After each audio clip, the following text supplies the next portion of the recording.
Assalamualaikum warahmatullahi wabarakatuh. Saya Kodri Cahyono dari kelompok 11 akan melanjutkan presentasi dari Mas Maksum. Yang selanjutnya ada syarat akad hibah. Pada KIS pasal 704, harta yang diberikan sebagai hibah disyaratkan harus sudah ada pada saat akad hibah. Selanjutnya pasal 705, harta yang diberikan sebagai hibah diisyaratkan harus berasal dari harta penghibah. Yang kedua, harta yang bukan milik penghibah jika dihibahkan dapat dianggap sah apabila pemilik harta tersebut mengizinkannya, meskipun izin tersebut diberikan setelah harta tersebut diserahkan. Pada pasal 706, suatu harta yang dihibahkan harus pasti dan diketahui. Pada pasal 707, seorang penghibah diharuskan sehat akalnya dan telah dewasa. Pada pasal 708, hibah yang terjadi karena ada paksaan tentunya batal. Selanjutnya penarikan hibah.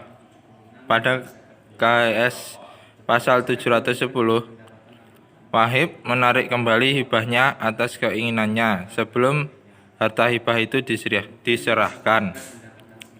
Pada pasal 711, apabila wahib melarang penerimaan hibah untuk mengambil hibahnya setelah akad hibah, artinya ia menarik kembali hibahnya itu.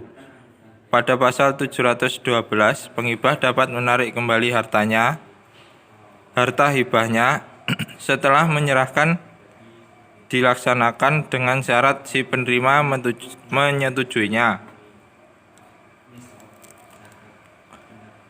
Pasal 713,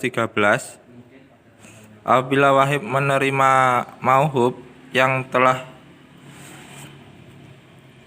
diserahkan tanpa ada persetujuan dari mauhub atau tanpa keputusan pengadilan, maka wahib ditetapkan sebagai perampas barang orang lain.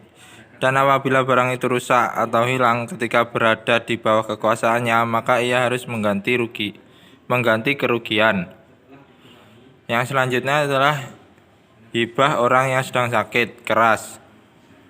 Pada pasal 724, apabila seorang yang tidak mempunyai ahli waris menghibahkan seluruh kekayaannya pada orang lain ketika sedang menderita sakit keras lalu menyerahkan hibah itu, maka hibah tersebut adalah sah.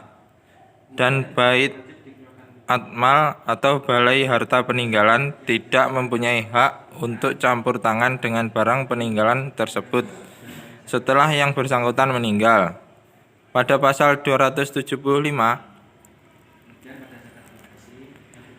apabila seorang suami tidak memiliki keturunan atau ahli waris lainnya, atau seorang istri yang tidak mempunyai keturunan dari suami atau ahli waris selain menghibahkan seluruh kekayaannya pada istri atau suami, ketika salah seorang dari mereka sedang menderita sakit keras lalu menyerahkannya, pemberian hibah itu adalah sah. Dan bait atmal tidak mempunyai hak untuk campur tangan pada harta peninggalan dari salah seorang dari mereka yang meninggal. Selanjutnya pasal 726, apabila seorang memberi hibah kepada salah seorang ahli warisnya ketika orang itu sedang menderita sakit keras dan kemudian meninggal, hibah itu tidak sah kecuali ada persetujuan dari ahli waris yang lain.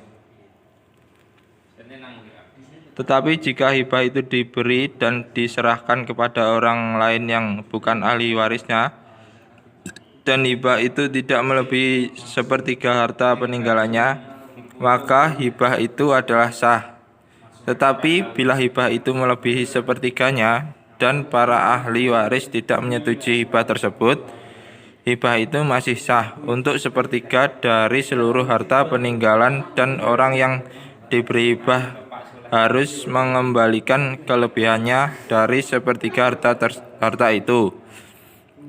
Pada pasal 727, apabila seseorang yang harta peninggalannya habis untuk membayar hutang dan orang tersebut waktu sakit keras menghibahkan hartanya kepada ahli warisnya atau kepada orang lain, lalu menyerahkannya dan kemudian meninggal, maka kreditor berhak menghibahkan tersebut dan memasukkan barang yang dihibahkan tadi untuk pembayaran hutangnya. Sekian dari kelompok 11. Wassalamualaikum warahmatullahi wabarakatuh.